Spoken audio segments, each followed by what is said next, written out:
Ya. Muchas gracias. Bueno, les doy la bienvenida a todos, pero antes quiero pedirles, por favor, que habiliten sus videos para conocerlos rápidamente, tener una idea del grupo al cual me voy a dirigir. Gracias, Tamara. Todos, por favor. Paola, Cecilia, Rubén, Franz, Carola.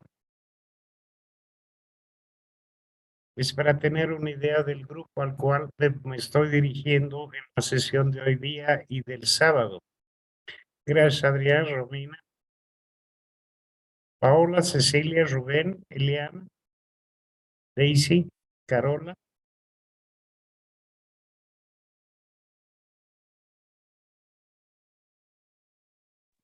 Dicen, yo recién voy a llegar a mi casa.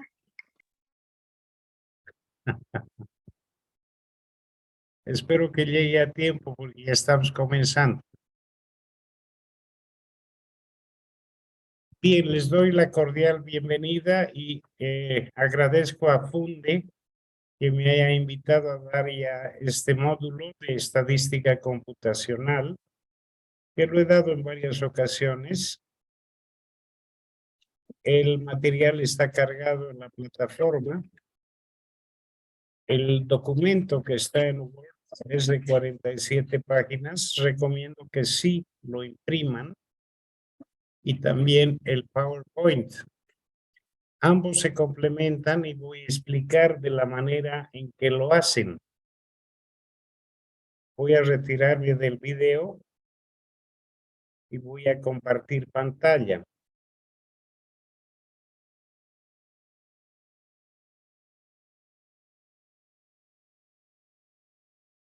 ¿Están viendo mi pantalla, jóvenes? Sí, licenciado. Sí, dicen. Perfecto. Agradezco mucho a la asistente del área de educación, que es la señorita Mireya Salcedo. Y bueno, vamos a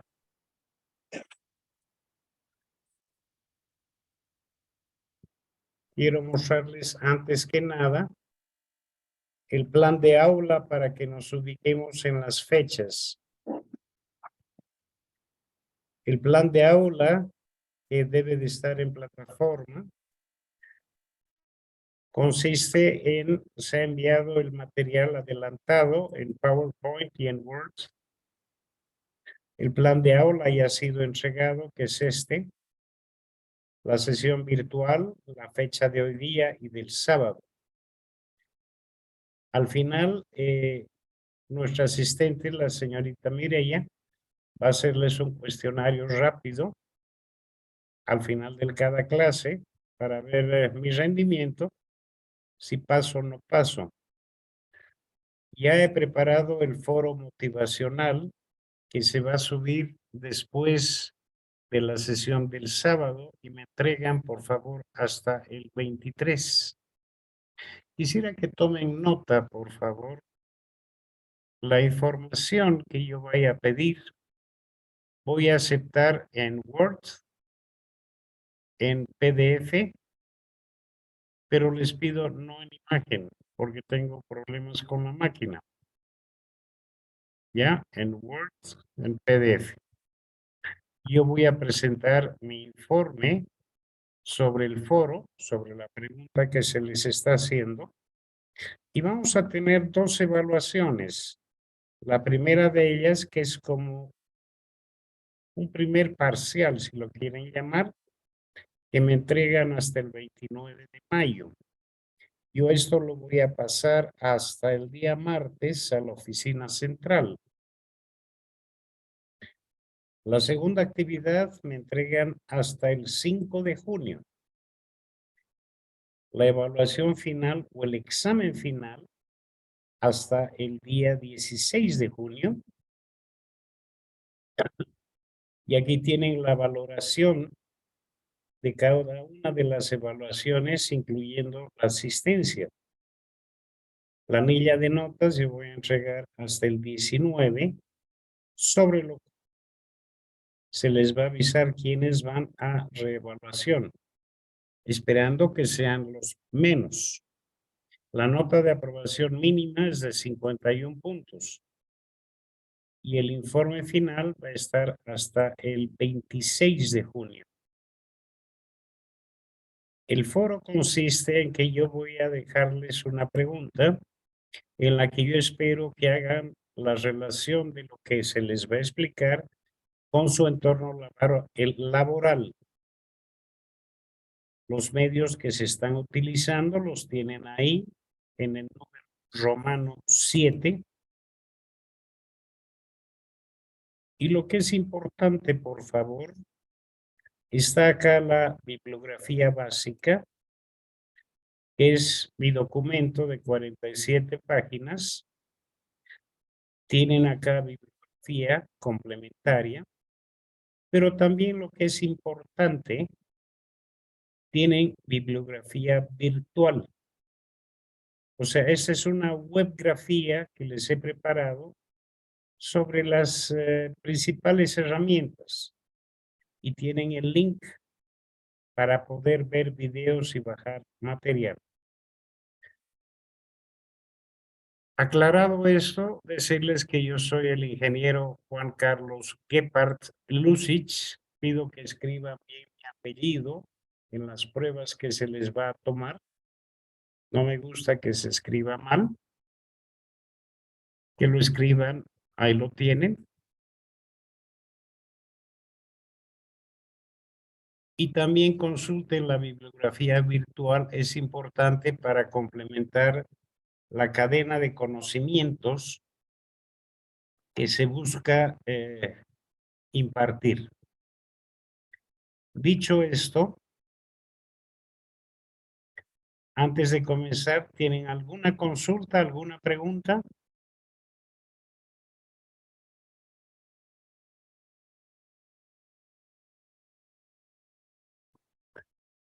Vamos a ir al documento de PowerPoint, a mi documento. La presentación con diapositivas.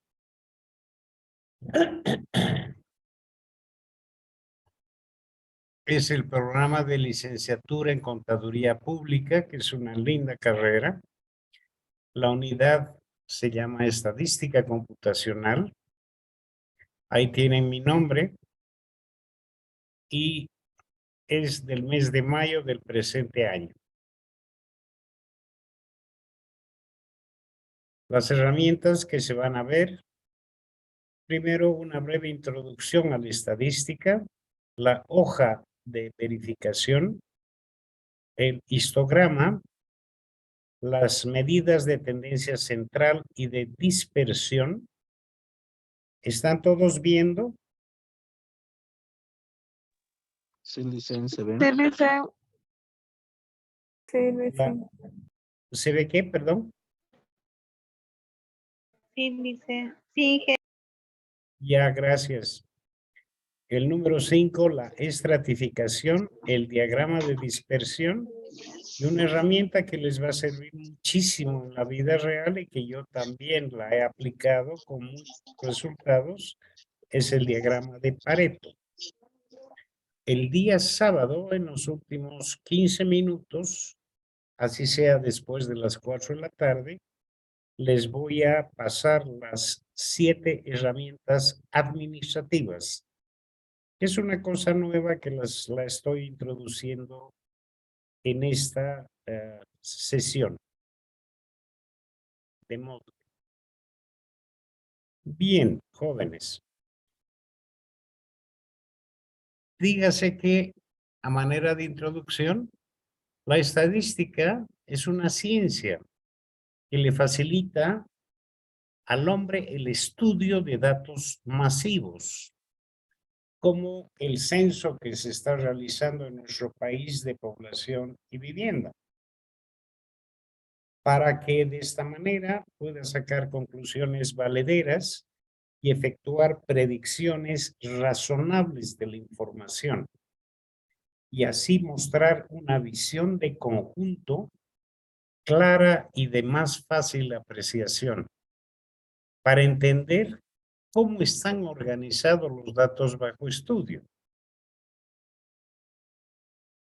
En cuanto a los orígenes, la estadística como tal es el resultado de la unión de las dos disciplinas que evolucionaron independientemente hasta que confluyen en el siglo XIX. La primera es el cálculo de probabilidades, que se origina aproximadamente en el siglo XVII como una teoría matemática de los juegos al azar, y la segunda como una ciencia del Estado para hacer una descripción numérica de entidades políticas tales como ciudades, provincias, países y cómo están distribuidos. Sin embargo, mucho antes del siglo XVII, la gente ya registraba y utilizaba los datos. El Antiguo Testamento contiene informes sobre el levantamiento de censos. En la Edad Media, los gobernantes empezaron a registrar la propiedad de la tierra y en el año 762, Carlomagno solicitó la descripción detallada de la cantidad de siervos que existían en cada feudo.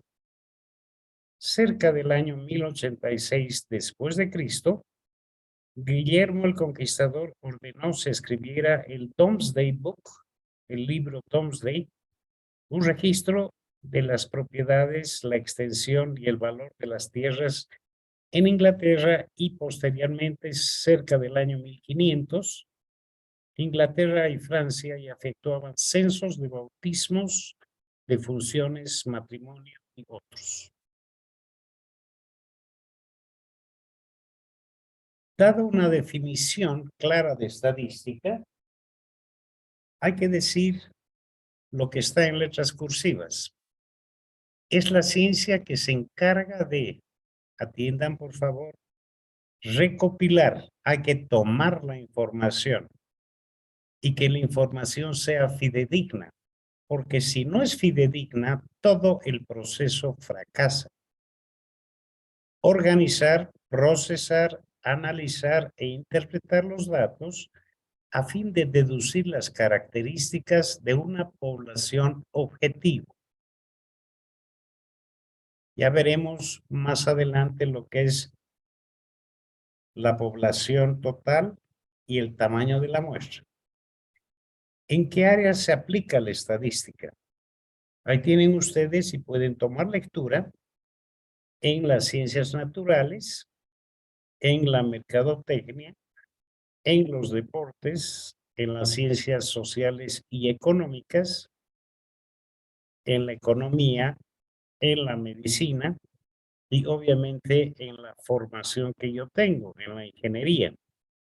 Mi formación es la de ingeniero industrial y de sistemas, por si acaso, y me gradué del Instituto de Estudios Superiores del Tecnológico de Monterrey, México, el año 1981.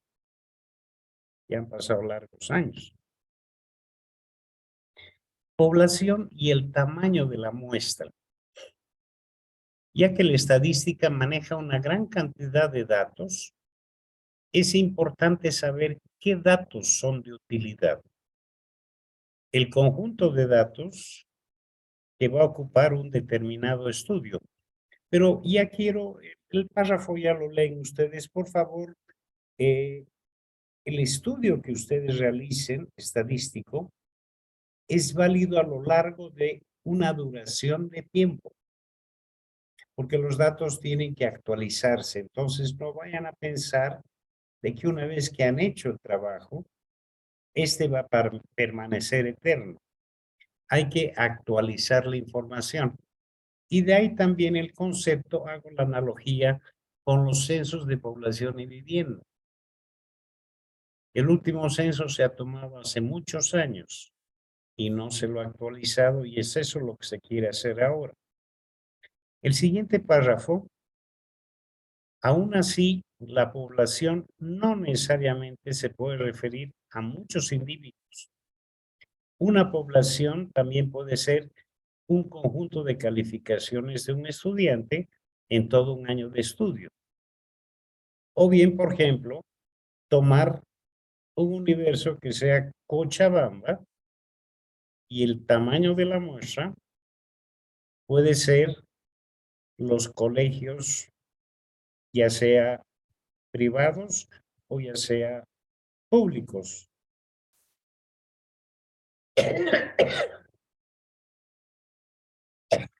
Perdón, o mixtos. Mixto significa está la iglesia también.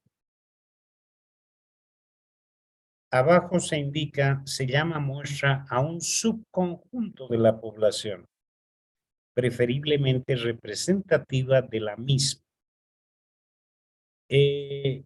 Aclaro que si tienen alguna duda, me interrumpan para hacer la aclaración. Entonces, fíjense, por favor.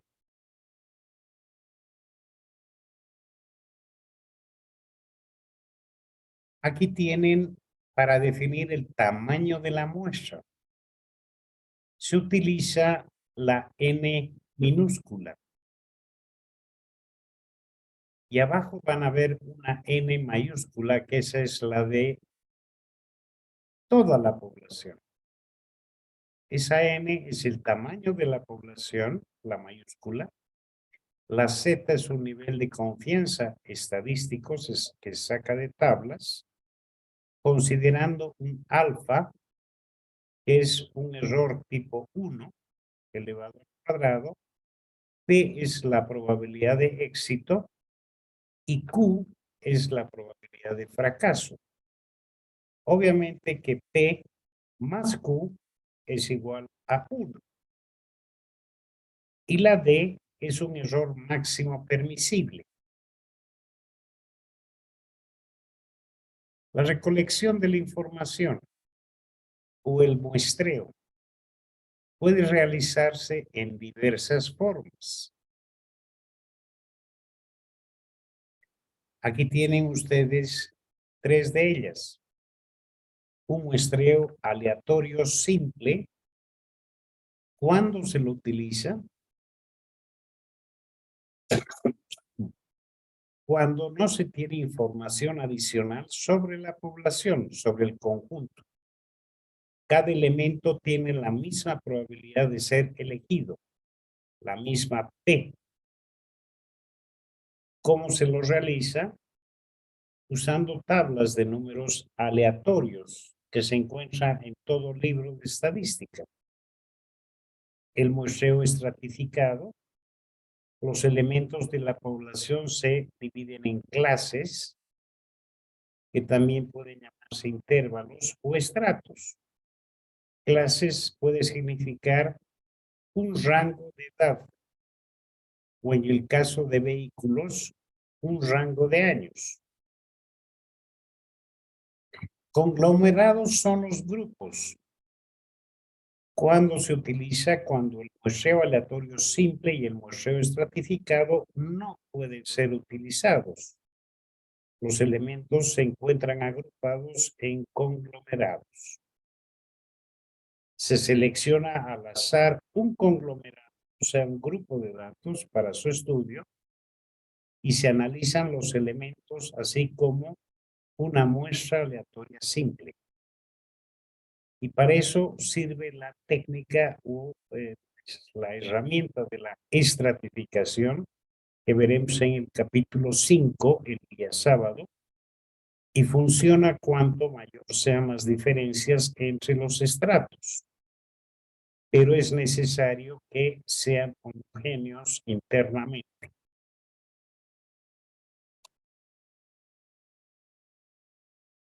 Bien, aquí tenemos la hoja de verificación, pero no quiero dejar de lado sin caminar junto de la mano del documento que está en. Aquí tienen la introducción, la definición, las aplicaciones, la población y el tamaño, las fórmulas que acabo de explicar, la recolección de esa información. Esto que está en el PowerPoint está en el documento, pero hay algunas cosas del PowerPoint que no están en el documento. Por eso recomiendo de que impriman los dos.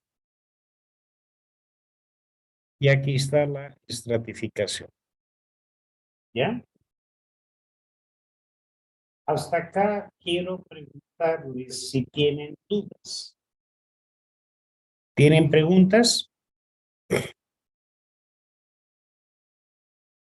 Este es un documento de 47 páginas.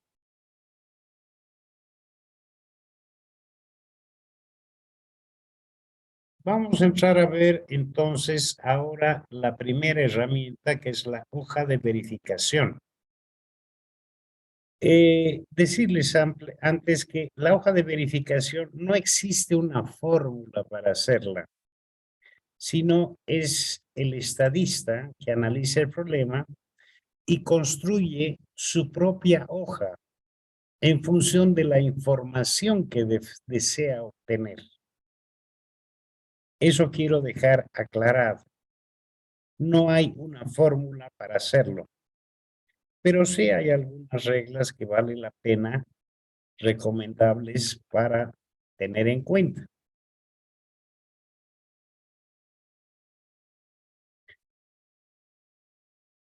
Primeramente, visualice toda la hoja. Al observar los datos obtenidos, acá es importante que los datos sean lo más precisos posibles, porque si están equivocando los datos, todo lo que venga después es basura. Véala de modo general, tratando de encontrar una posible concentración de datos, si estos forman una tendencia a crecer o a decrecer, si hay datos anómalos, etcétera.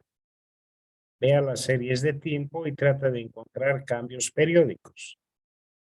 Enlace la hoja con otras herramientas. A partir de la hoja de verificación se puede construir un diagrama de Pareto, que veremos el sábado.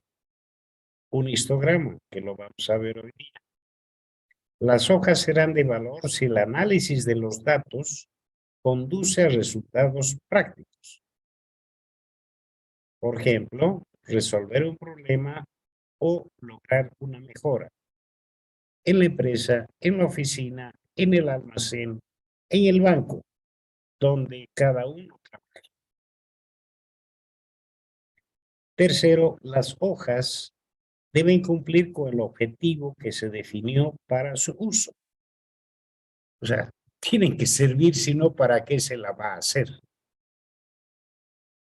Puesto que hay distintos tipos de hojas, considere los objetivos particulares de cada una y construya la que satisfaga el propósito. Aquí me están diciendo, no hay una fórmula para hacer hojas. Todo está en función del problema que se analice. Esta es importante, la cuarta. Haga la hoja tan simple como sea posible y documéntela. No lo olviden. Realice las acciones correctivas tan pronto como sea posible. Una vez analizados los datos llevados a la hoja, van a brincar las anomalías. Y con ello, pueden establecer acciones para prevenir una recurrencia, que el problema vuelva a ocurrir. Y puede ser de un diagrama de Pareto, una gráfica de control o un histograma. Ya vamos a ver eso. Les he preparado varios ejemplos. Aquí tienen el registro de datos, que es el tiempo que transcurre desde que entra un cliente a un restaurante, ¿ya? Y hace un pedido. ¿Cuánto tiempo se demora, ya sea la cafetería o el restaurante, ¿ya? en satisfacer el pedido. Y la hoja que se muestra a continuación, obviamente,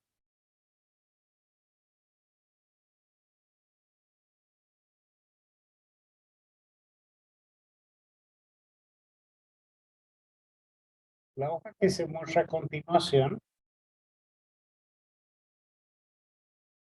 está dada para una distribución de 50 clientes. O sea, se ha escogido un lapso de tiempo entre las 7 de la mañana a las 9 de la mañana, donde el observador es José Barrios. ¿Y cómo se entiende? Desde que el tiempo corre 0 a los 2 minutos, la última columna me dice cuántos clientes atendieron en 2 minutos o menos. En este caso, 8. Entre un rango de 2 y 4 se atendieron a 13 clientes. Entre 6 y 8 minutos se atendieron 9.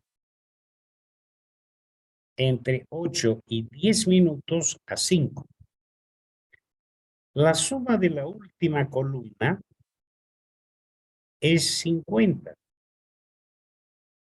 Vale decir, han habido 13 y se llama frecuencia. Es el número de veces que ocurre el evento en el rango de tiempo que está establecido. Y eso lo establecen ustedes. Acá se ha escogido cada 2 minutos. La longitud de estos intervalos, por favor, tiene que ser la misma. No pueden tomar de 0 a 2, de 2 a 5, de 5 a 8, no. El ancho de este intervalo de tiempo tiene que ser homogéneo para que la información sea fidedigna.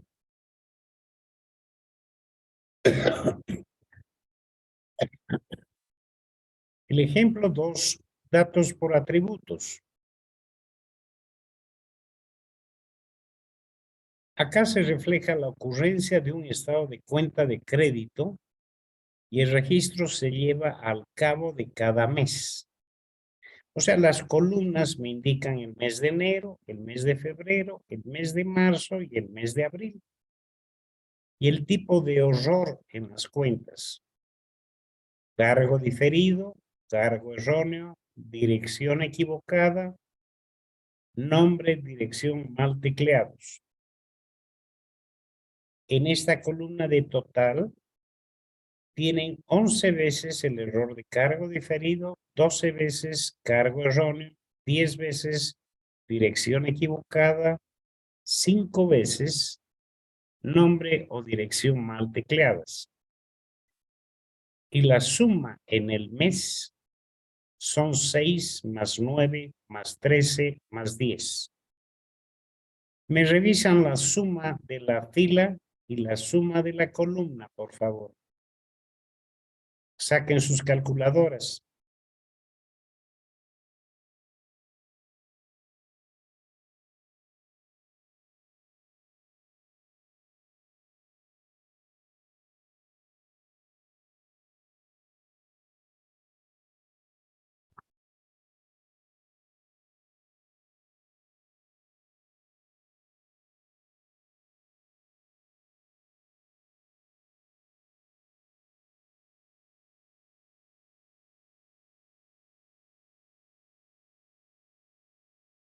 Debe de cuadrar esto, la suma de la fila y la de la columna. Otro tipo de hoja de verificación es la de localización. La de localización está mostrando visualmente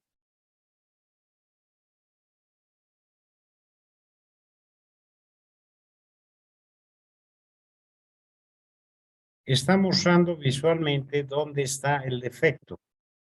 Acá tienen ustedes un horno de microondas. La figura muestra la hoja de localización que puede ser usada para recolectar datos de defectos encontrada en parte frontal de la puerta de un horno de microondas. Y acá se está utilizando con azul, la X indica que la manija está floja y la derecha inferior que el sensor no funciona. ¿Ya? Quiero volver al documento para que vayamos caminando. Aquí tienen ustedes los 3 tipos de hoja. Registro de datos, de localización, el que acabamos de ver, y de lista de verificación. El procedimiento no ha sido incluido para no redundar en diapositivas. Este procedimiento ustedes lo pueden leer del documento, de este documento en Word. Aquí tienen datos por variables. Aquí está el caso del restaurante Garcías. Son 50 datos, 50 clientes. La anotación. Esa F, esta última columna, el número de casos de cada clase. La clase va a ser de 0 a 2, 2 a 4, de 4 a 6, etc. Hubieron 15 clientes atendidos entre 4 y 6 minutos. Eso es lo que me dice. Y esto se puede organizar usando la herramienta con el histograma. Aquí tienen por atributos.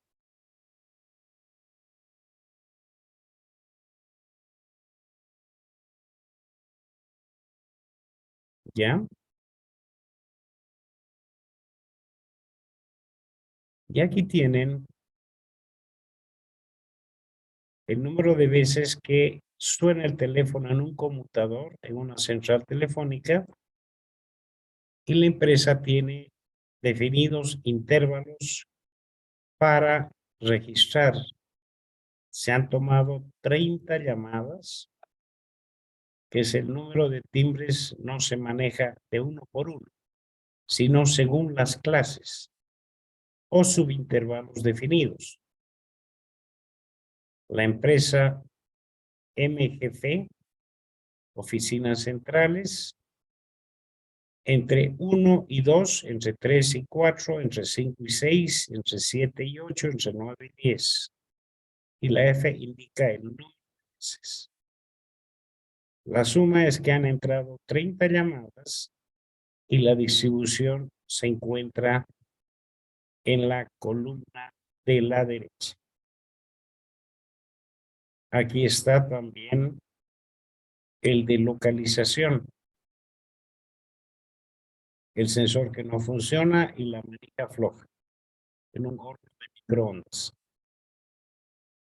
Así que estoy yendo el documento con el PowerPoint.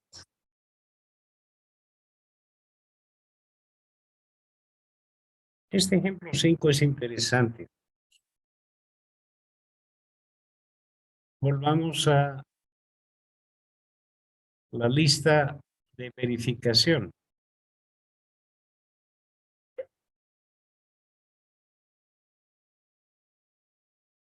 En realidad, la lista consiste en listar los elementos dispuestos en un orden predeterminado, secuencia de inspección, pasos secuenciales de un proceso o lista de materiales, etc. Quiero hacer la analogía. Existe Cochabamba, existe una empresa que distribuye botellones de agua, que es La Cascada, y que en las mañanas obviamente tiene que hacer un recorrido. Entonces ese recorrido voy a hacer la analogía con las calles, o pueden ser OTVs. Aquí tienen el camión TR3 que entrega los botellones, tienen la columna de verificación, aquí es OK, OK, OK, Aquí está una cruz roja. O sea que a Florida no ha podido llegar porque se inundó la colonia. Esta es otra hoja. Y aquí se encuentra 18 de abril del 2013, que también puede ser del 2023. No hay problema. Pero quiero ilustrar el concepto.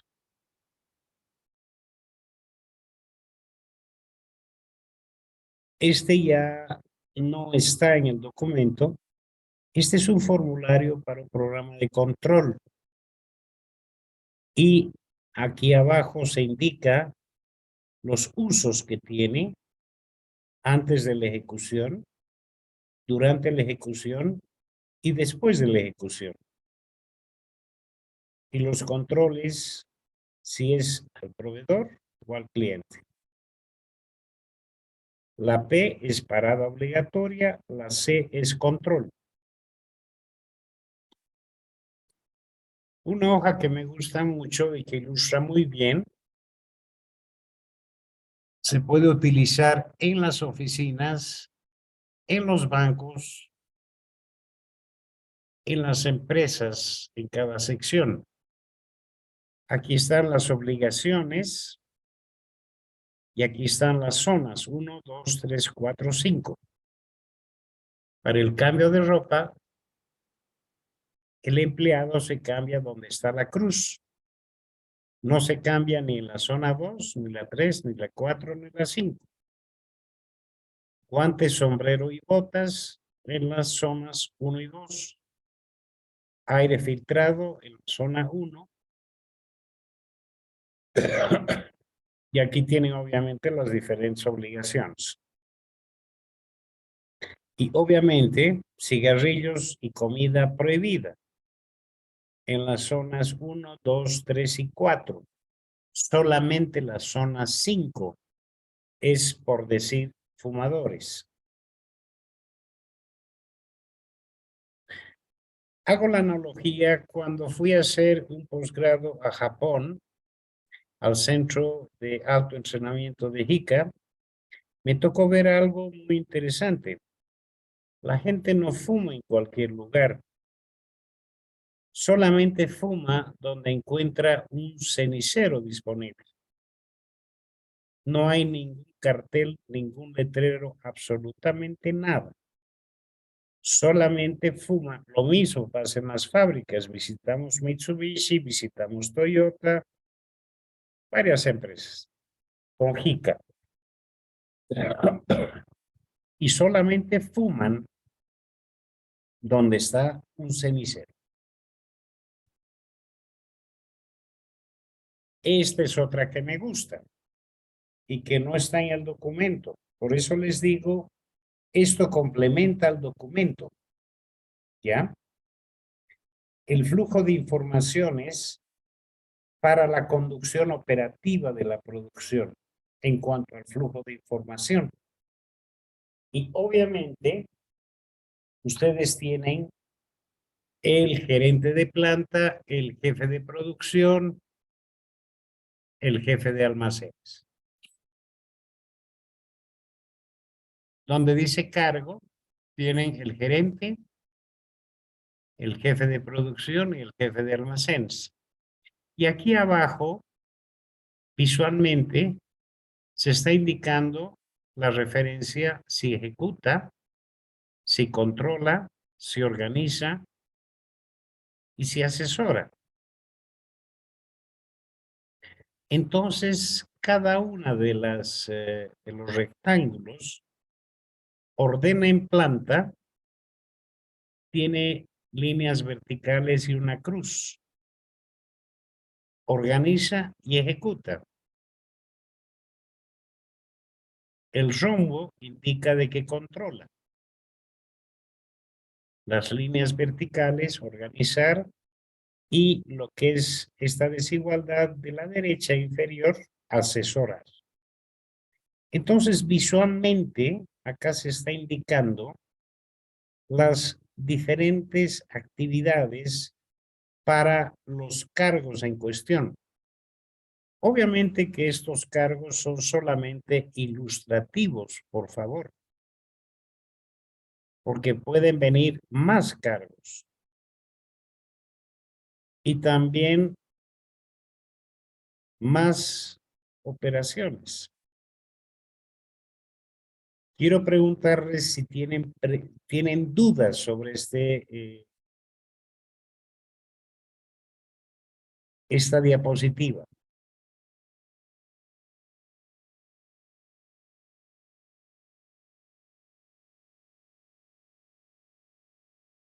La diapositiva por sí sola se está explicando, pero fíjense que está en una sola hoja. Por supuesto, se la puede documentar indicando la fecha y el responsable. Se la puede documentar. Esto es para darles ilustración.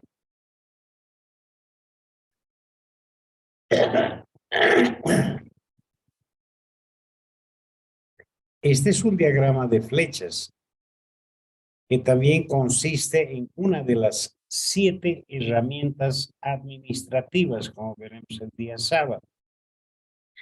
Ustedes tienen el rectángulo que dice almacén, tienen al centro la gerencia de producción, tienen el departamento de compras y tienen la gerencia administrativa financiera. Abajo de la de producción está la jefatura de planta y tienen la máquina o el operador 1, el 2, el 3, el 4. Entonces aquí se está mostrando la relación de los flujos de información de un departamento y obviamente con la gerencia y con la jefatura de planta. Donde dice OT, la OT es orden de trabajo. Así entonces, la jefatura de planta manda un orden de trabajo a almacenes de pedido de materiales. ¿Ya?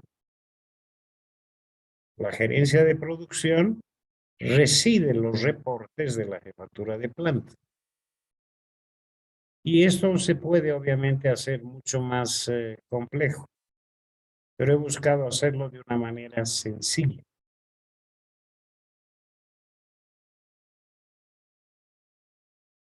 El histograma. Vamos con el documento.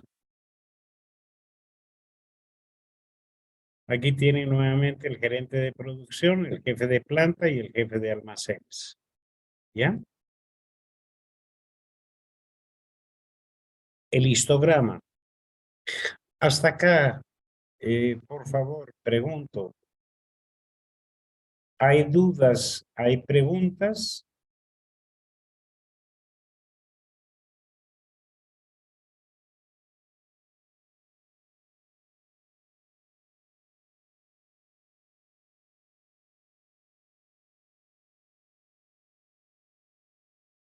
Estimados participantes, espero por favor una participación un poco más activa.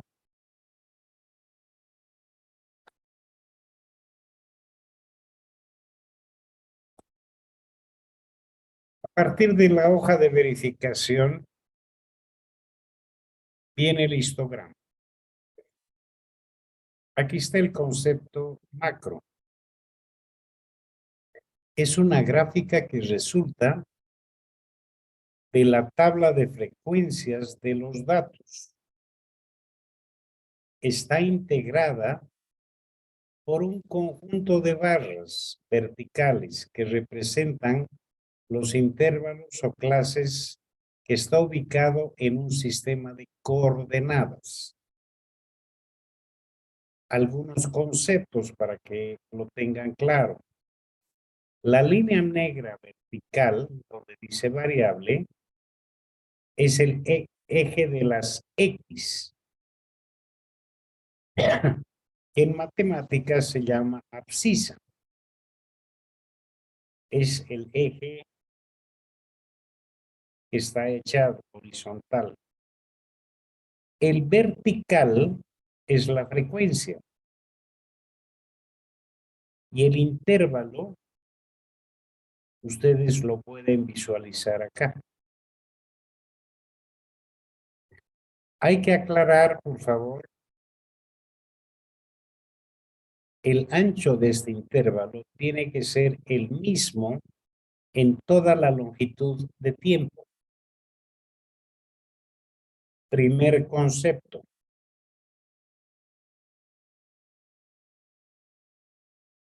Cada intervalo tiene elementos. Donde comienza el intervalo, ¿se ve el puntero, jóvenes? Sí, Licen, se ve. Ok, donde comienza, esta es la frontera inferior. El ancho concluye acá. Esa es la frontera superior de ese intervalo. Pero a la vez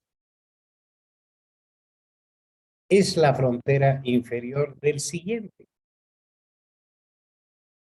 Y la finalización es su frontera superior. Pero a la vez, esa superior se transforma en la frontera inferior del siguiente, que concluye con esta frontera superior y así sucesivamente.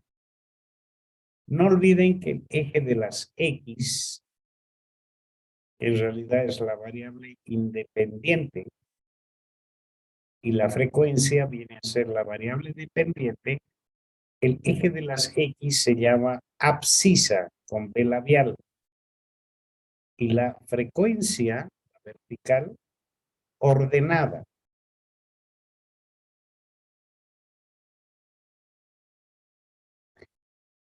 La organización de datos en distribuciones de frecuencia.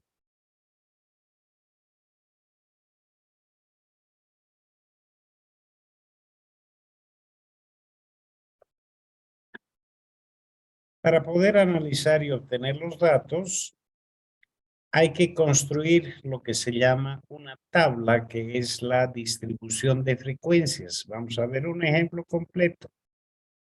El procedimiento que sigue para la elaboración de la tabla consiste básicamente en organizar los datos por grupos, a fin de poder ver qué datos representan los valores más bajos y cuáles son los más altos. A continuación, ¿con qué frecuencia se presentan los datos de los grupos? La forma de la población de los datos.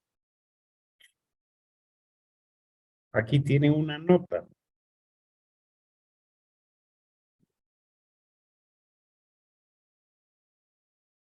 El uso y elaboración del histograma requiere que el uso de datos en que se apoya sea de variable continua. La discreta es obviamente, toman valores enteros. No toman enteros y fraccionales. Variable continua cuando toma entero y fraccional. Es decir, aquellas que provienen de procesos de medición, las continuas. En el caso de que los datos no sean de esta clase y correspondan por atributos o categorías, se recomienda usar gráfica de barras. Cada atributo será equivalente de cada clase, pero no será necesaria la contigüidad de las barras. Eso implica de que estas barras verticales pueden tener una separación, pueden tener una abertura, pero del mismo ancho que las otras.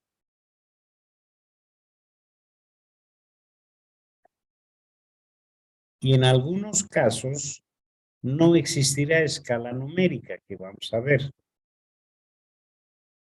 En el caso de la técnica del diagrama de Pareto,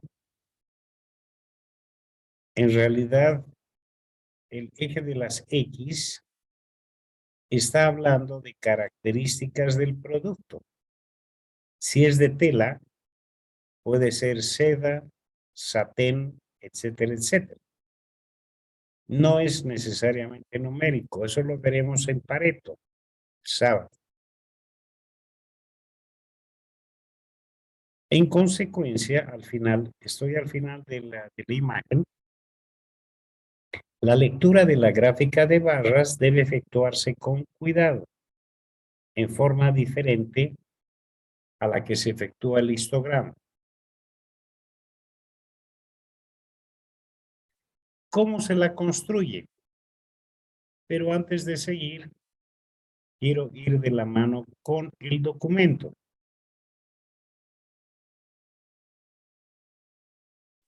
Aquí tienen ustedes algunos conceptos. La lectura y el uso de la hoja de verificación tienen visualizarlo, enlazarla con otras herramientas. O sea, esta hoja va relacionada con el histograma. Debe cumplir con el objetivo que se definió. Lo que ya les leí, que sea simple. Y realizar las acciones correctivas. El histograma lo tienen a continuación. Tienen la parte descriptiva, ¿ya? La línea vertical indica la cantidad de datos que contiene cada clase. Y aquí abajo lo que les dije. En el extremo izquierdo de la primera barra, en este extremo donde está la crucecita, se anota la frontera inferior, límite inferior,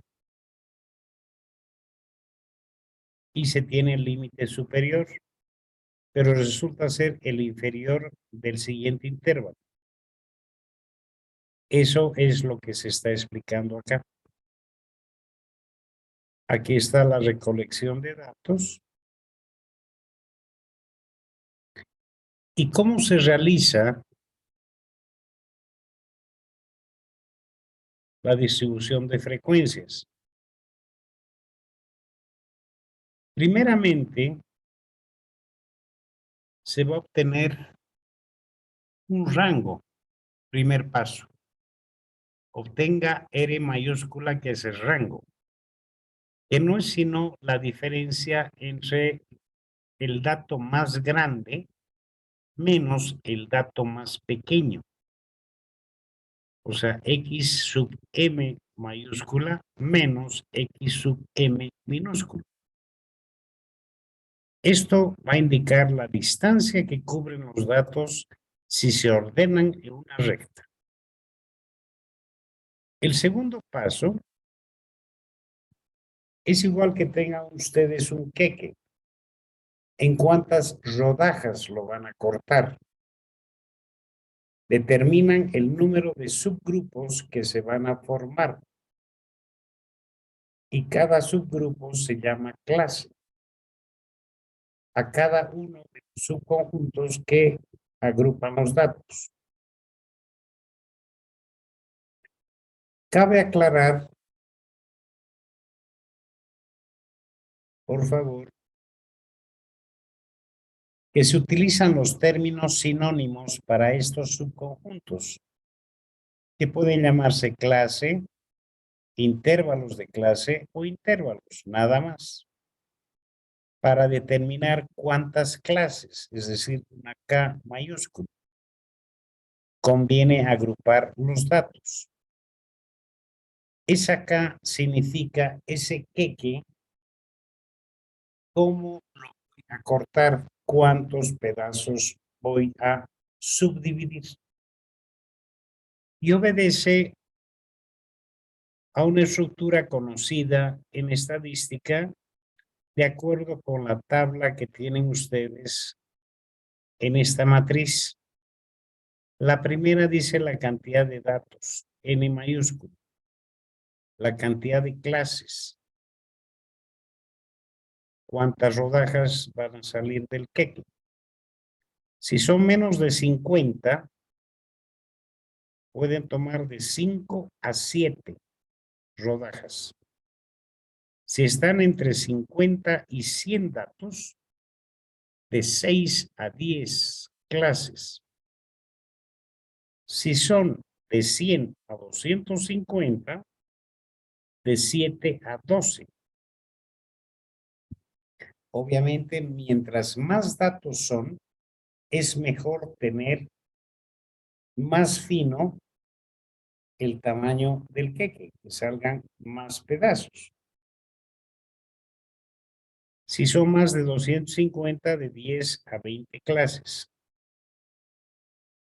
El valor de K indicado por esta tabla es uno tentativo, pero obviamente también se puede calcular como está acá indicado.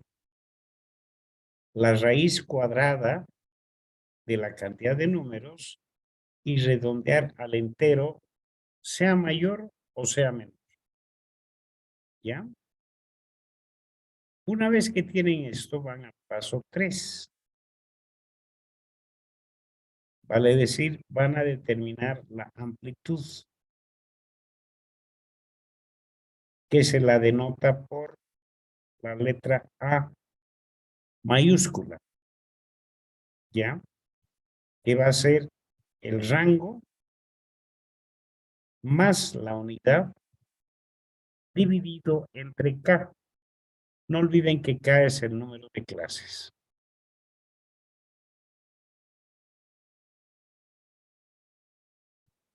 Cuando se manejan datos enteros y el resultado de R más U sobre K incluye cifras decimales y el resultado se redondea elevándolo en una unidad,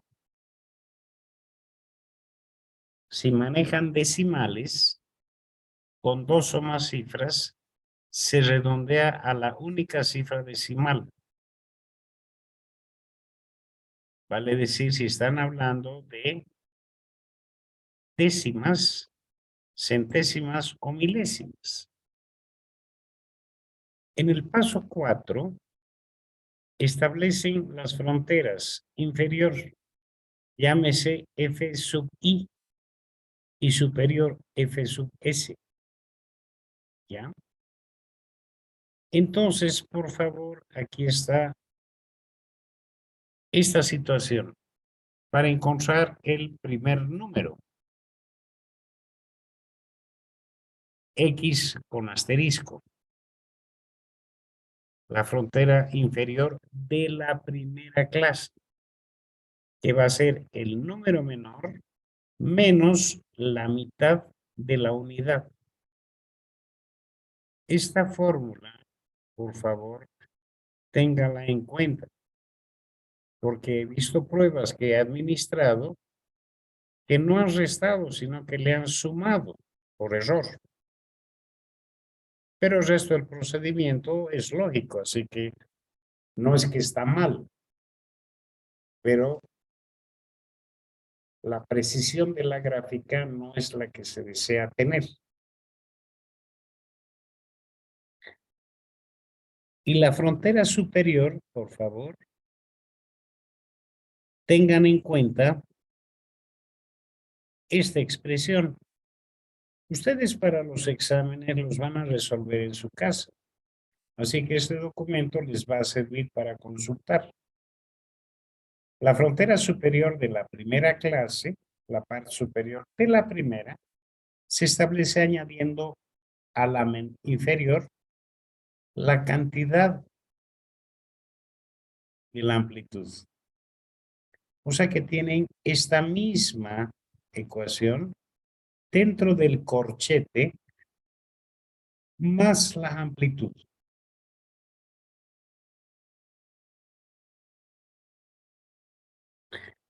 La frontera inferior de la segunda clase va a ser sumar 2 veces la amplitud. Va a ser X asterisco más 2 veces la amplitud. Y así van sucesivamente. Entonces, ustedes van a tener en realidad esta tabla. ¿Ya? Aquí tienen las fronteras inferior y la superior. Van a tener el primer dato, X más la amplitud, la superior. De esa superior se vuelve inferior. Sacan la superior más 2 veces la amplitud. Para la tercera clase tienen 2 veces la amplitud y la superior 3 veces la amplitud, etcétera, etcétera. ¿Ya? Quinto paso. Se calcula el punto medio que se lo llama marca de clase y se denota por X sub I. Y que va a ser obviamente la inferior más la superior dividida entre 2. Y el sexto paso consiste en contar el número de datos que caen dentro de cada una de las clases. Vale decir, encontrar las frecuencias absolutas, que debe de coincidir con la cantidad de datos. ¿Ya? Sé que la comprensión a la primera lectura van a quedar muchas dudas, pero por eso es que vale la pena que impriman tanto el PowerPoint como el documento y elaboran la tabla de frecuencias donde tienen la primera es la clase en cuántas rodajas, frontera inferior, frontera superior, la marca que es el centro del ancho del intervalo y la frecuencia es la cantidad de veces que los datos se encuentran en ese rango y que debe de coincidir con el total de datos. ¿Ya? Vamos a ilustrar esto un poco con el PowerPoint, se lo va a comprender. Esto es lo que ya hemos visto en el texto del Word. Aquí está la explicación también, que la acabamos de ver. ¿Ya? Aquí está un ejemplo. Es de una compañía de vehículos, pero fíjense, dice producidos en un mes. O sea, después de un mes, la información y las conclusiones dejan de ser válidas. Y obviamente se quiere ver de una muestra de 30 focos, desde que se los enciende, cuántas horas funcionan hasta que dejan de funcionar. Pueden ser las luces delanteras o pueden ser los stops, en fin. Entonces han tomado una muestra de 30 datos. Cada columna tiene 5 y son 6 columnas. Ahí están los 30 datos. La siguiente tabla, las primeras 6 columnas son las mismas, pero en cada fila se tiene el menor de los datos y el mayor de los datos. ¿Me entienden?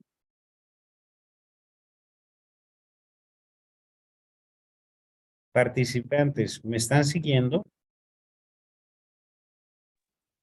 Sí, ingeniero. En cada fila se tiene el menor y el mayor. Y de esas últimas 2 de la derecha, se saca el menor, que es 180, y el mayor, que es 374. Entonces, la diferencia de estos 2 va a permitir obtener el rango. 374 menos 180 está cubriendo una longitud de 194. ¿Qué cosa? Horas. Porque estamos hablando de las horas que funcionan las luces hasta que dejan de funcionar, hasta que se queman. Entonces, fíjense que la amplitud se toma el valor de 194 más la unidad, y como son 30 focos, dividido entre 5. ¿Por qué 5? Porque son 30. Y esto obviamente ha salido, por favor, ha salido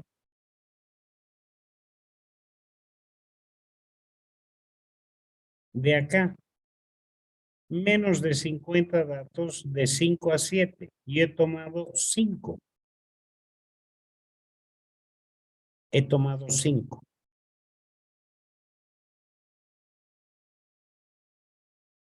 ¿Ok? Son 30 focos. No vale la pena, aquí está el ejercicio, obviamente, pero vamos a seguir con el PowerPoint. Aquí está el valor de 194.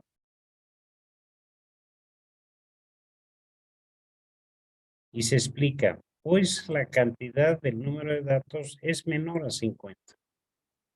Por eso es que queda una amplitud más 1 dividido entre 5.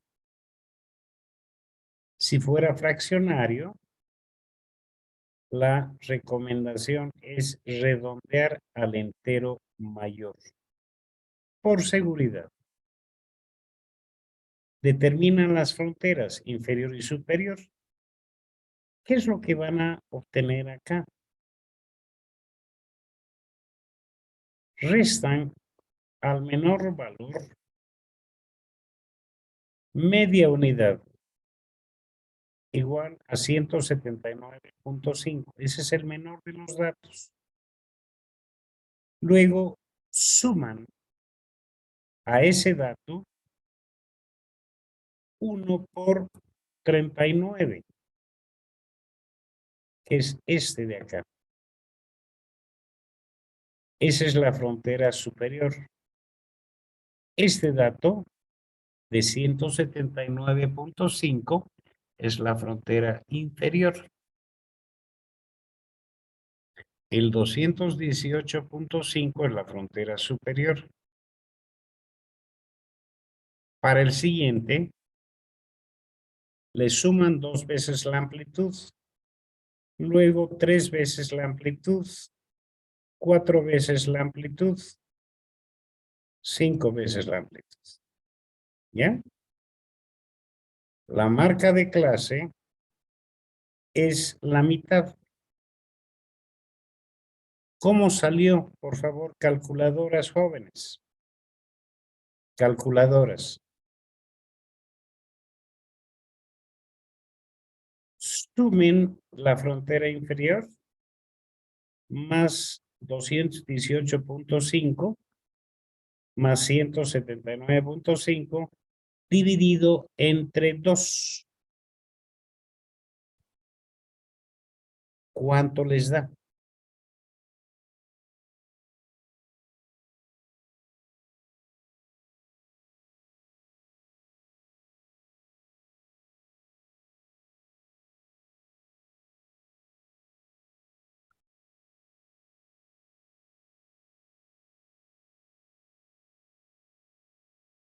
¿Alguien me podría decir? A mí me ha dado 288. Hay algo que ha tecleado mal, mi estimada. Estoy diciendo 179.5 más 218.5, la inferior más la superior, dividido entre 2. Por favor, revise el cálculo. Está correcto, 199. ¿Sí? Hay que tener cuidado con el tecleado, sobre todo en las pruebas de evaluación. ¿ya? Hay que hacerlo con calma. Luego hacen el conteo de datos, con lo que van a obtener esta matriz sobre el total de los 30 focos. ¿Ya? La clase está en la primera columna. Se han dividido el queque en 5 pedazos. En las fronteras tienen la inferior y la superior. Y tienen la marca de clase. ¿Ya? La marca de clase es de 238, por favor, si quieren verificarlo. Sumen el 218.5 más 257.5 y divídanlo entre 2, por favor.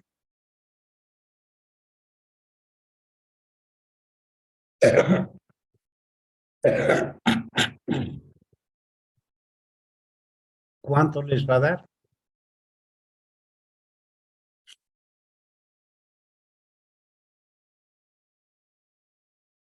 218. 238. Exacto. De esa manera sale la marca.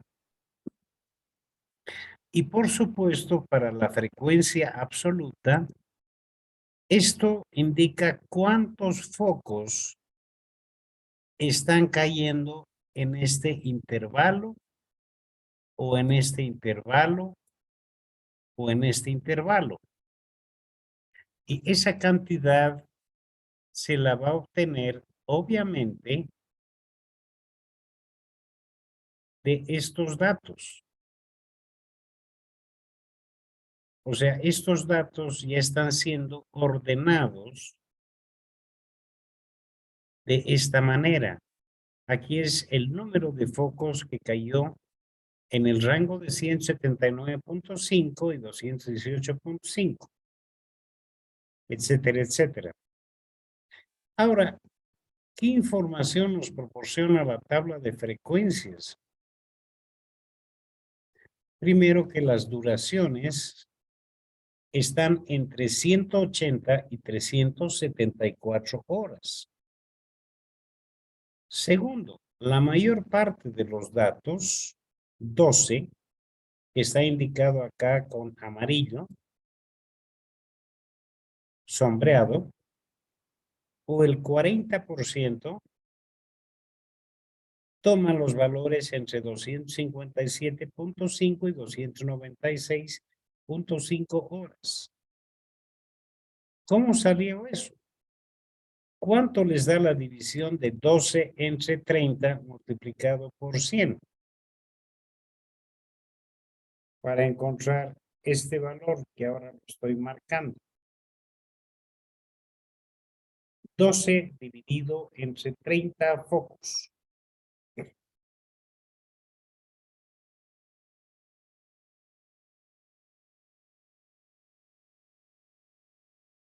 Multiplicado por 100. 40.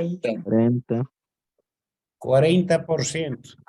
Sí. O sea, el 40% de los focos toman valores en el rango que está sombreado acá con amarillo.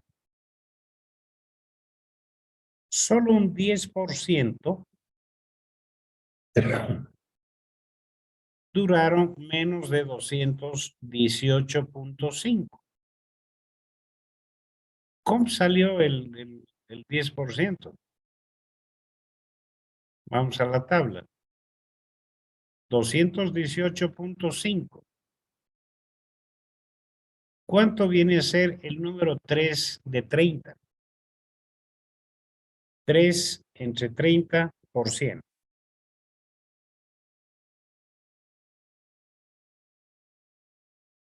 10. Ujú. 10%. 10%. Y obviamente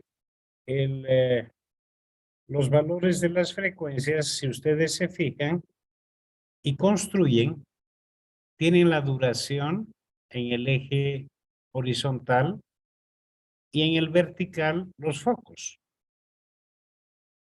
¿Ya? Entonces, las horas de los focos están determinando la altura del histograma. Este es el histograma. ¿Ya? Esto tiene una forma de campana que en estadística se llama una distribución normal. ¿Ya? Es una distribución normal. La forma del histograma depende de la distribución de las frecuencias absolutas. Algunas de las formas más comunes, nuevamente está acá la figura, a la izquierda, arriba. Esta es la normal. Arriba a la derecha, sesgado a la derecha, o sesgado a la izquierda, o pueden ser en forma de U. Pueden tomar diferentes formas. Fíjense que si hubieran tomado una sola clase, les queda pues un rectángulo. No pueden hacer un análisis fino. Si toman pocas clases, pocas rodajas, vale decir el valor de la K mayúscula, no pueden hacer un análisis tampoco muy fino. Un análisis correcto es la gráfica inferior izquierda. Pero si tienen muchas clases, o sea, el que está muy delgadito va a quedar como una lengua de gato. Va a ser como una lengua de gato. Que al final va a quedar prácticamente para cada dato un histograma. ¿Ya? O sea, una clase para cada dato, que es lo que hay que evitar. ¿Ya? Después de construido el histograma, uno puede contestarse las tres preguntas u otras que están relacionadas. Existen algunas limitaciones. Es una herramienta que se realiza a posteriori del proceso. Es decir, no involucra el paso del tiempo. El trabajo se está haciendo ya una vez que sucedió el evento. Es imposible distinguir las dos causas de variación, si son comunes o especiales. Y no es capaz de mostrar si el proceso exhibe algún patrón anormal. Pero con todo, es la mejor herramienta que se puede utilizar para detectar un cambio en el proceso. Ahora, existen en las industrias los límites de especificación, ¿ya? Que se dice cuál es el mínimo y cuál es el máximo, digamos, para tener una calidad de exportación, si es un producto físico. Entonces, acá quiero ilustrar LIE, el punteado a la izquierda, es el límite inferior de especificación. Anótenlo, por favor. Y el que está a la derecha, el punteado, es el límite superior. Lo que se busca es que el histograma se encuentre entre el inferior y el superior, o puede ser un poco menos. Y para ilustrar, tienen la gráfica de la izquierda con sombreado rojo. Eso indica de que hay un problema porque el histograma está saliendo de control. Pero una vez que se hace la mejora y se vuelve a hacer el histograma, se puede hacer la corrección y ver que entra dentro de los límites. Permite detectar los errores y corregirlos de la gráfica de la izquierda a la gráfica de la derecha. ¿Ya? Y acá estoy dejándoles también una práctica En el consultorio de un dentista, 40 clientes, y aquí es cuánto esperan en minutos. Construya la tabla de frecuencias y el histograma. Y acá le estoy dejando otro, quienes son técnicos en programación, es de 40 captores de datos en el departamento de sistemas. Las medidas de los reprocesos internos de 40 captores. Aquí están las lecturas. Y también construya la tabla de frecuencias y construya el histograma. Pero adicional, si hay un límite máximo aceptable de reproceso de 0,35 unidades de tiempo, marquen en el histograma el límite de especificación y contesten lo siguiente: ¿cuál es el porcentaje de empleados que están afuera? Estas son prácticas para que puedan trabajar si están viviendo cerca o están en la misma ciudad, puedan trabajar en grupos, puedan intercambiar información. ¿Ya? No lo voy a resolver, pero sí lo puedo preguntar en cualquiera de las actividades, primer o segundo parcial. Entramos a la siguiente herramienta. Las medidas de tendencia central y de dispersión.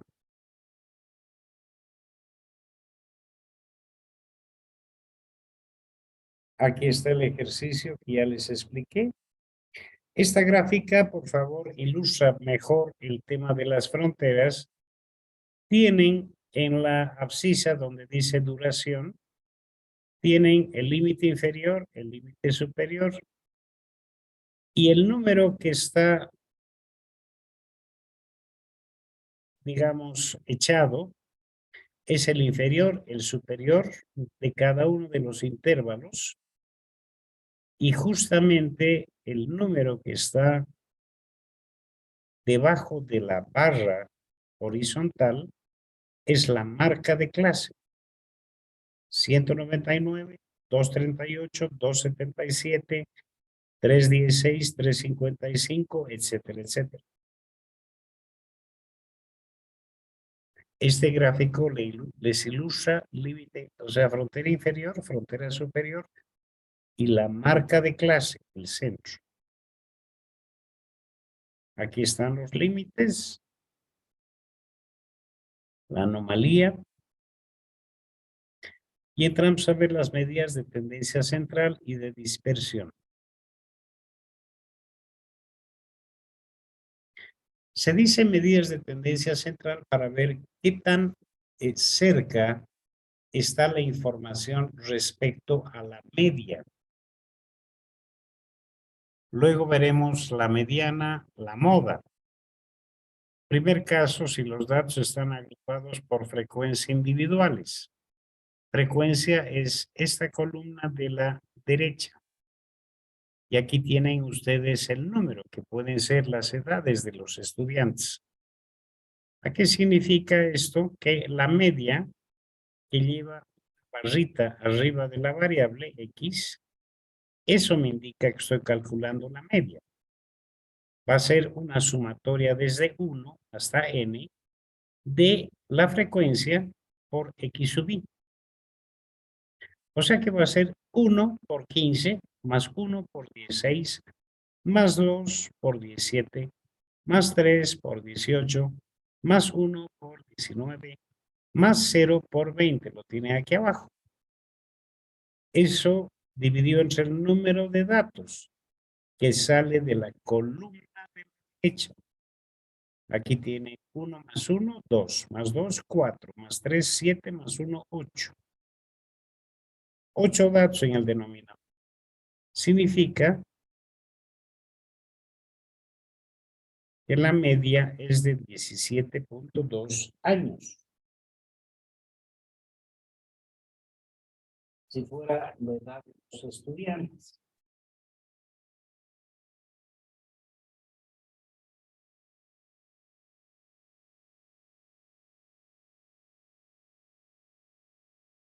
¿Ya? Si se agrupan por intervalos de clase, vale decir un rango entre 15 y 18, entre 18 y 21, fíjense que el intervalo tiene que ser del mismo ancho. Cada 3, 21 a 24, 24 a 27, 27 a 30. La media va a ser M sub I por la frecuencia. La frecuencia la tienen ustedes acá. ¿Cuántos datos tienen? Por favor, sumen la columna de frecuencias. ¿Cuánto les da?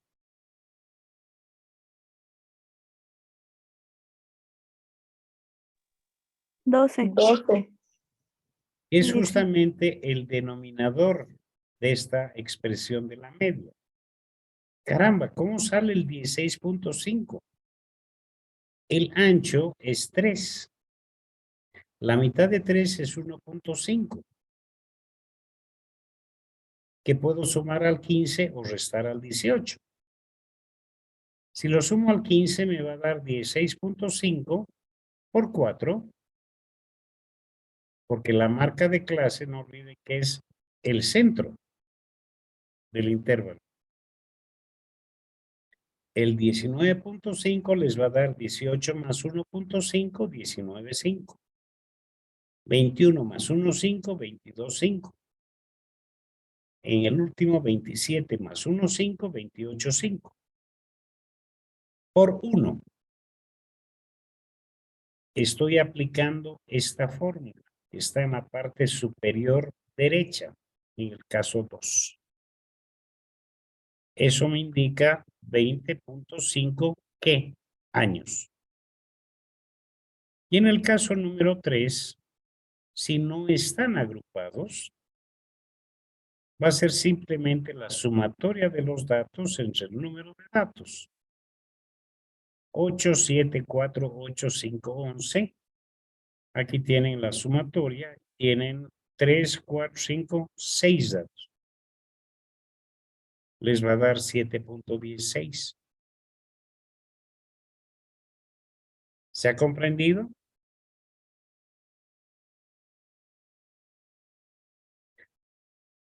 Sí, que Ahora, acá es importante, por favor, tener en cuenta algo.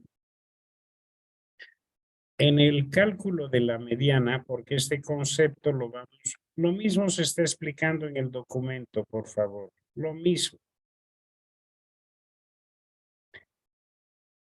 En el documento he dejado con resaltador y si quieren anótenlo para cuando lo impriman. Para la mediana. La mediana es la representación del valor de una variable respecto a la posición central de un conjunto de datos.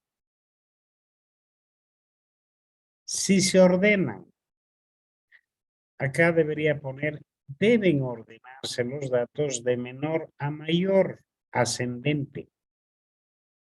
Porque este concepto lo vamos a volver a tocar el sábado. En la mediana, ¿cómo se va a calcular en un ejercicio donde yo doy directamente la mediana, pero no explico cómo la calculo? Eso lo van a hacer ustedes. De menor a mayor. Del menor dato al más grande. ¿Ya?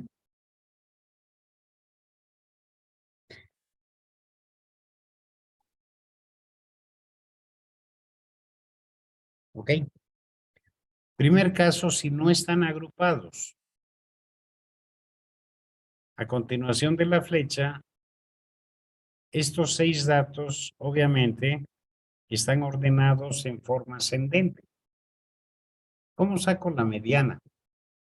Obviamente, la misma cantidad de datos que yo vaya a sacar a la izquierda es la misma que voy a sacar a la derecha. Aquí he sacado 2 datos a un lado, 2 datos al otro, y me ha quedado el 7 más el 8. Sumo los 2 y divido entre 2. La mediana está dando 7,5. En este otro caso son 7 los datos, porque hay 2 valores del número 8. Dejo 3 datos a un lado, 3 datos al otro y tomo el central.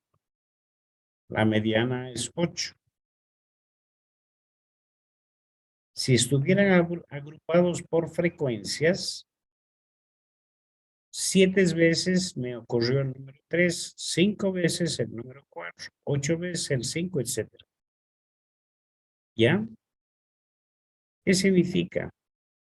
Me fijo en la columna de la derecha, donde están los datos más grandes, vienen a estar el 5 y el 4.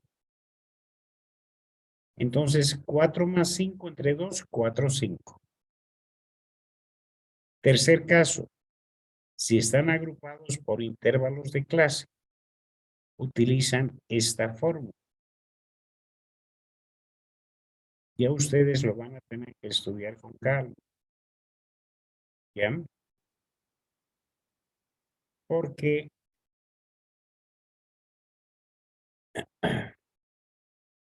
lo mismo se está explicando acá.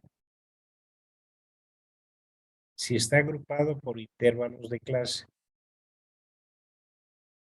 Acá tienen ustedes el intervalo de 5 a 15, de 15 a 25, de 25 a 35. Entonces aquí tienen comprendidos L sub M, N, la S, la F sub M mayúscula y la amplitud. La amplitud, por ejemplo, está explicada acá. La amplitud es 10, que viene a ser 35 menos 25. Es el ancho del intervalo que tiene que ser constante. ¿Ya?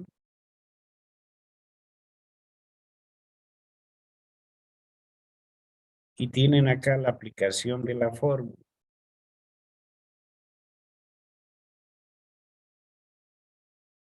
De esa manera se calcula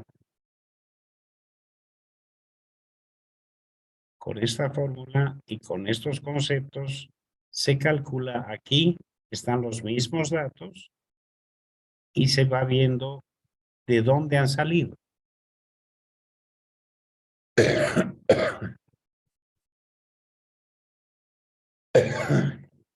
La moda.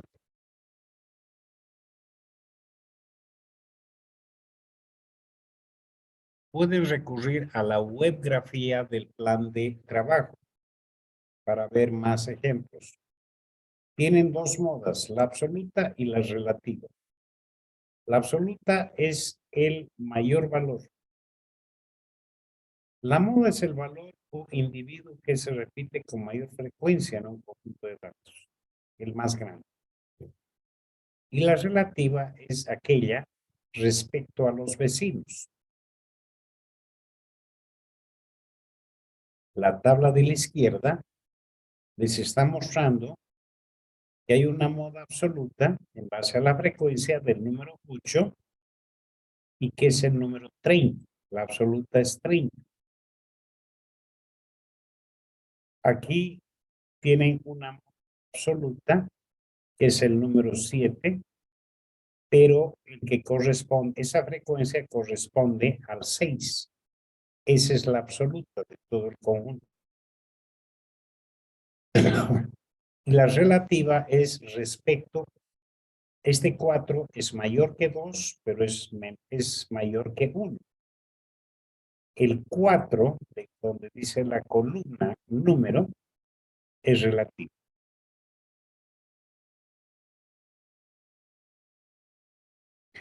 Acá tienen la fórmula. LM sub O es el límite inferior de la clase modal. El límite inferior del intervalo de clase con mayor frecuencia. Tienen el concepto de la A, el de la B y la amplitud. ¿Ya? Aquí tienen ustedes la primera columna, es el intervalo de clase y acá la frecuencia. Y he buscado que lo entiendan por colores. ¿Ya? La A, valor absoluto de la diferencia entre la frecuencia de la clase modal y el índice de la clase anterior. En este caso va a ser 5, la clase modal es el 8, 5 más, perdón, 8 menos 5 les va a dar la A, 3. Y 8 menos 2 les va a dar 6. De ahí es de donde sacan la amplitud es el ancho. Y lo reemplazan en la fórmula.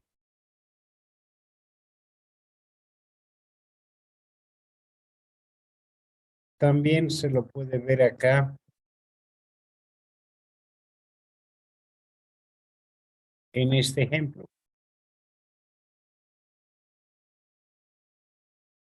He buscado hacerlo con flechas para que pueda quedar claro. En realidad va a quedar el 8 menos 5 les va a dar 3, esa es la A. Y el 8 menos 2 les va a dar 6, que ese es B. ¿Ya? Aquí están asociados cómo calcular. ¿Y de dónde sale el 25?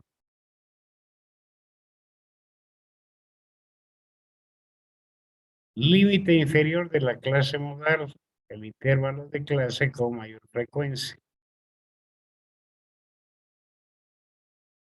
Entonces, ese LMO, límite inferior de la clase modal, esta es la clase modal.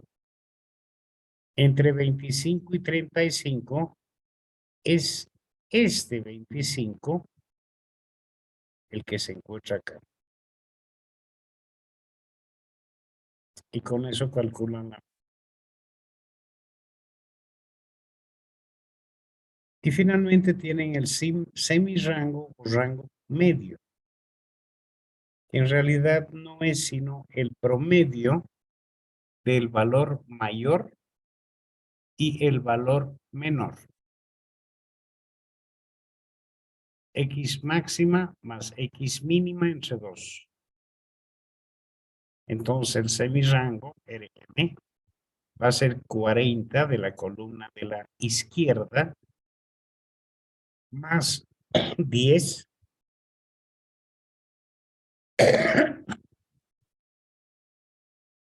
entre 2 es 25. Las medidas de dispersión o de variación buscan considerar en el análisis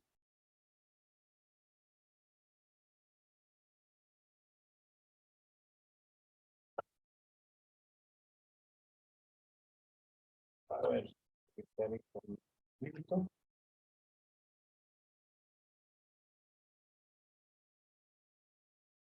las medidas de dispersión, en realidad, ¿qué tan lejos de la media se encuentran los datos? Y para eso existen 3 maneras de calcular.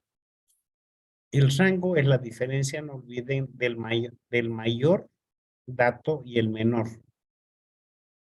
Luego tienen la varianza o la variancia, que es una medida de dispersión que representa la variabilidad de una serie de datos respecto a su media.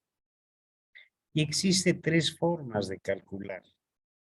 La de la izquierda, digamos, es si los datos no estuvieran agrupados. No olviden que la X con la barrita arriba, esta de acá, donde está el puntero, es la media. Es la media. Entonces, la S cuadrado, que es la variancia o varianza, es la sumatoria de un número de datos de cada dato menos la media elevado al cuadrado sobre n menos 1. Hay autores que utilizan en el denominador solamente n. Eso ocasiona un poco un desfase en el análisis.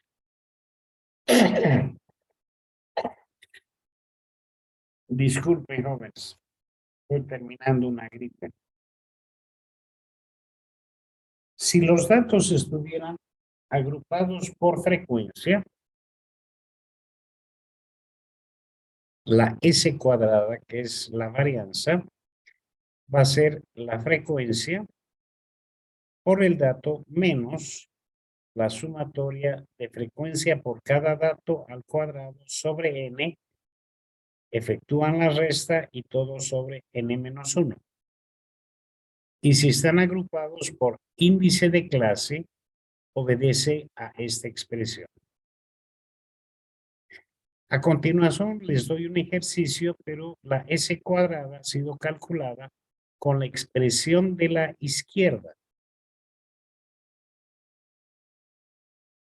Y bueno, la desviación estándar no viene, que se denota con la S mayúscula, no viene a ser sino el valor positivo de la raíz de la varianza. Voy a dejar una pregunta para que investiguen. ¿Ustedes creen que puede haber una variancia, como quieran llamar, negativa?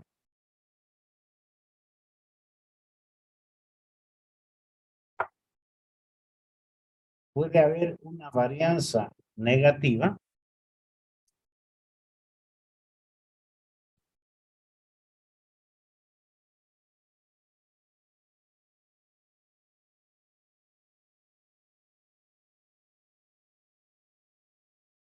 Les pregunto. ¿Puedo tener una varianza negativa?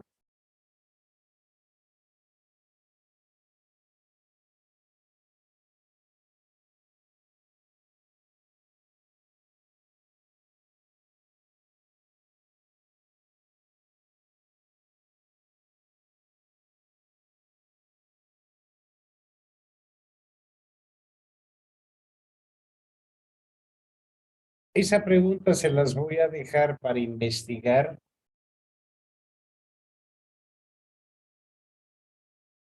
y que me dé alguien la respuesta el sábado. Si existe una variancia que pueda ser negativa. ¿Ya? Entonces, con la expresión que tiene inferior izquierda, ha sido calculado este ejemplo. S cuadrado igual a 85,5. Aquí no está el detalle de números, pero les he dado la fórmula. Aquí tienen la desviación estándar, ¿ya? Que no es sino la raíz de la varianza. Mientras mayor sea la desviación estándar, mayor será la desviación de los datos. O sea que significa que los datos están muy dispersos respecto a la media. La varianza lo que mide es qué tan abiertos están los datos. Respecto a la media de los mismos datos. El coeficiente de variación no es sino la relación entre el tamaño de la media y la desviación de una muestra. O sea, viene a ser la desviación estándar dividido entre la media.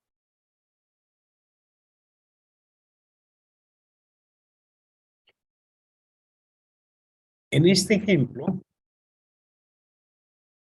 Sobre esta tablita que está acá a la izquierda, se han calculado la varianza, la desviación, que es la raíz, el rango, que viene a ser 40 el mayor, 10 el menor, son 30, y el coeficiente, que viene a ser S sobre la media.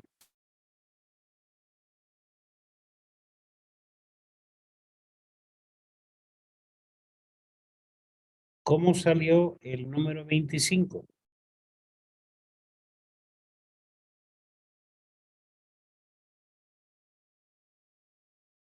Ustedes tienen a la derecha el número,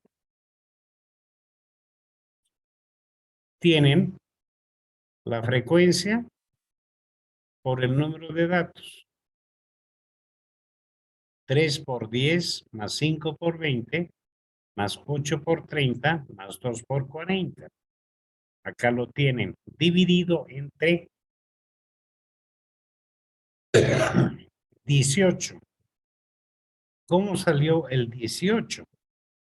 Sumen los datos de la columna de la derecha, por favor.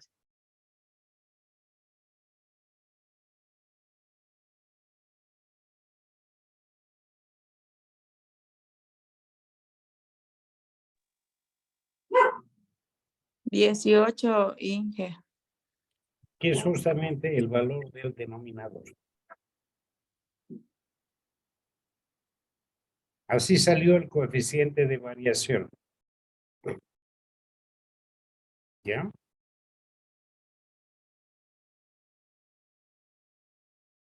Bueno, estamos ya casi en la hora. El tema de la estratificación y lo que queda lo vamos a concluir el día sábado. O sea, estamos quedando en la diapositiva número 32. Este documento de PowerPoint tiene 61 páginas. Y el documento que está en el Word tiene 47. Ambos documentos se complementan. Por eso estoy explicando los dos.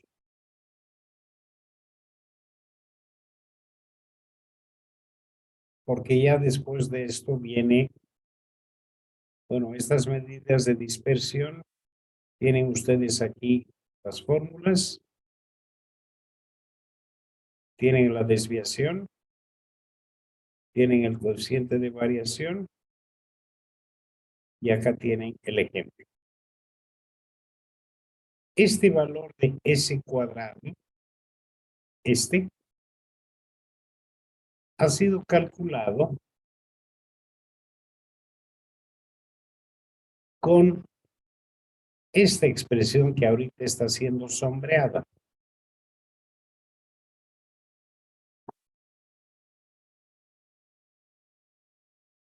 La sumatoria de 1 hasta n, o de 0 hasta n, de cada dato menos la media al cuadrado sobre n menos 1. La pregunta que les he dejado, si puede haber una varianza negativa. ¿Ok? Dicen una respuesta hacia lo rápido a su pregunta. Matemáticamente, todo número elevado al cuadrado. Perdón, un poquito más fuerte, lo escucho débil. Hola, hola. Sí, perdón. Dígame. Dice, la respuesta, una respuesta rápida, según todo número elevado al cuadrado siempre tiene que dar mayor a 0 o mayor a 0, ¿no? O igual a 1. Como x elevado a 0 siempre es 1. X elevado a 1 siempre es el x. X En elevado a 2. realidad, nunca puede ser negativo, ya dio la respuesta porque está elevado al cuadrado. Las tres fórmulas están elevando el numerador al cuadrado. Así que si sea negativo al cuadrado, va a ser positivo siempre. Por lo tanto, Nunca puede haber una varianza o variancia negativa. Muy bien. ¿Cuál es su nombre? Rubén Vaca Inge. Ya, Rubén. Muy bien. Porque está al cuadrado. Nunca va a ser negativa. Gracias. Gracias, Rubén. Ya la estratificación y lo que queda lo veremos por razones de tiempo el día de mañana. Aquí estoy quedando en la estratificación que viene a ser el capítulo 5. ¿Ya? Y bueno, eso sería todo por el día de hoy. Yo les agradezco su participación, su asistencia. Ya Mireya va a tomar la lista para verificar cuántos estudiantes se quedaron, porque hay quienes se van en el camino porque están cansados. Se entiende, obviamente. Con lo cual, yo en realidad me despido por esta noche y les pido que comencemos en lo posible el día sábado a las 2 de la tarde, máximo 2:05, para poder avanzar la segunda parte, por favor. ¿Ya? Con lo cual, yo cedo la palabra a Mireya. Ingeniero, muy buenas noches, gracias. También agradecerle por la clase de hoy, ha sido una clase muy productiva. Muchas gracias por dotar de sus conocimientos al grupo de hoy. Que tenga muy buena noche y hasta el sábado para la siguiente clase. Perfecto, gracias Mireya. Le mando un cordial saludo y también saludo a los participantes. Me despido y nos vemos el sábado 2 de la tarde. Salgo de la reunión. Buenas noches a todos. Buenas noches. Buenas noches.